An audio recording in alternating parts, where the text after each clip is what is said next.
When I was told I had cancer, I'm told, I have to be frank, I was happy. Because I didn't know cancer was more dangerous than HIV. Akafara zvikuru paakanzwa kuti haana HIV akanga aine kenza, kusaziva kuti kenza yakanga ichitove dangerous kudarika zvanga zvakaita HIV, sekuti mazuva ano pave nenzira dzekuti HIV inokwanisa kudzivirirwa kuti isange ine ukasha hwakafanana neukasha hwaive nahwo ichangotanga kupinda munyika yeZimbabwe.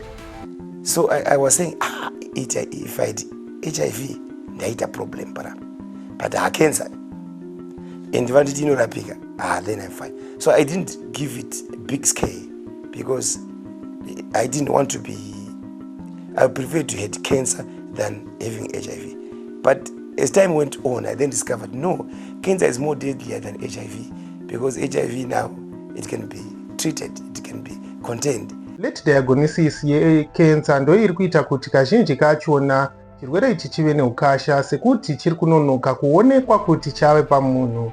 Ende kazhinji kachona masymptoms eHIV nemasymptoms ecancer akada kufanana. Somebody who has got HIV, somebody who has got cancer, somebody who has got TB, or probably sugar. These people are all prone to lose their weight somehow, or to have some swelling glands or lymph nodes, so to speak, in their body. Doctors ari kuma-public hospitals kazhinji kachona vari kutora nguva yakarebesa vachizama kuramba vachitesta HIV. Because our media has been so awashed by the issue of HIV. Mostly medical personnel, when they look at you, they start thinking about HIV before they think about anything else. Achitaura Tongai Moyo painterview yaakaitwa akataura kuti kazhinji kachona masymptoms awa nekuti akafanana, madoctors kazhinji kachona nyangwe vakaona kuti hapana HIV vanotora nguva yakarebesa vachizama nepavanogona napo kuti vaiwane chete apa munhu. Kazhinji kachona zvichitariswawo nenhoroondo ine vaimbi vakawanda munyika yeZimbabwe. Kazhinji kachona vanhu vanofungidzirwa kuti kana munhu achiimba kana kuti kana munhu achiita zvemumhanzi anotofanira kunge ane chirwere ichi cheHIV, asi kazhinji kachona it's not always the case. And in this case yaTongai Moyo pakaitika 2 years vachizama kutsvaga chirwere changa chisipo pamuviri wake. I was diagnosed with non-Hodgkin's lymphoma in 2006, June. That's when I was actually diagnosed. But you'd find I had started suffering some 2 years back, but I didn't know what really was eating me. Again, the doctors whom I was approaching then, they had their own thinking about me. You see, there's this relations of symptoms in human beings. When a body is giving in to a certain disease, there are certain signs that comes out of your body.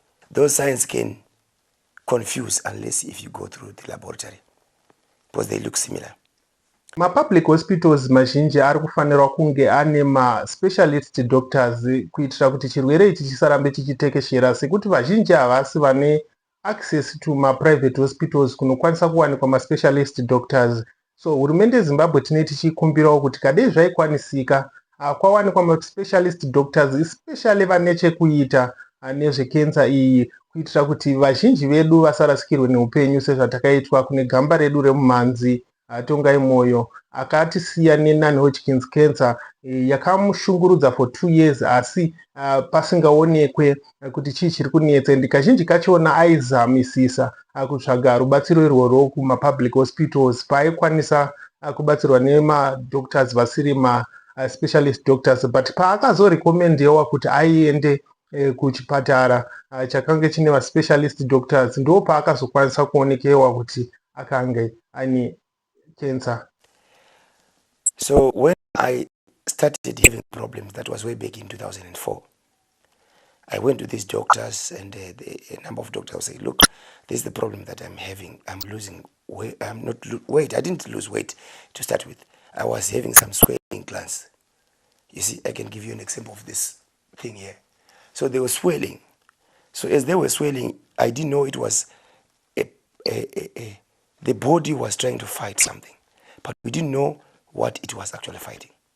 The doctors just thought it was HIV. So in 2004, we checked for my HIV status. It was negative. They got confused because I was working with the general doctors. I had not moved into specialist. So I then went to Harare the other time. So this other specialist, so he looked at me and said, before he even looked at my history, he said, you could be suffering from cancer. Then I said, no, yeah, I don't know. That's why I've come here, but I had all my records. He said, no. Why would the doctors waste time looking for a disease? If you check, if somebody is negative, he's negative. How would they spend 2 years, looking for one disease? Then I said, they said, you are very late. So he's the person who then said, you must go to Dr. Dube, get operated and take out, one of the lymph nodes so that we check whether it's Hodgkin's, non-Hodgkin's or it's Hodgkin's. So the operation was done, then they discovered it was non-Hodgkin's. Tongai Moyo akazotisiya mugore ra2011 musi wa15 October and gore rinori ra2025 tiri kutarisa kuti ndopave nemakore akati wandei Tongai Moyo atisiya and tichitarisawo tichiongorora upenyu hwake tiri muno mumwedzi waOctober tinoona kuti Tongai Moyo raive gamba remumhanzi ende rakatiridzira nziyo dzakawanda zvakawandisisa ende kazhinji kachona taimupa mazita akawanda. Taifarira, taimuti Mushina Mombe, taimuti Mupawo Mukonzi, taimuti Dehwa, taimupa mazita akawanda ende akatipa nziyo dzinotinakidza dzakawanda ende vazhinji vachona munadzo nziyo dzakatinakidza dzatakaridzirwa naTongai Moyo ende vazhinji vachona ndinovimba kuti muchakomenta mucomment section ane nziyo dzakakunakidzai dzatakapiwa naTongai Moyo Dehwa. Kwanhasi tomirira pano tositamba futi next week. Shataiva hapachina rudo rwedu hapachina zvoita sekunge rudo rwedu rwapedzwa nenguva zvidzidzo zvedu hapachina rudo rwedu hapachina zvoita sekunge rudo rwedu rwayeredzwa nemvura.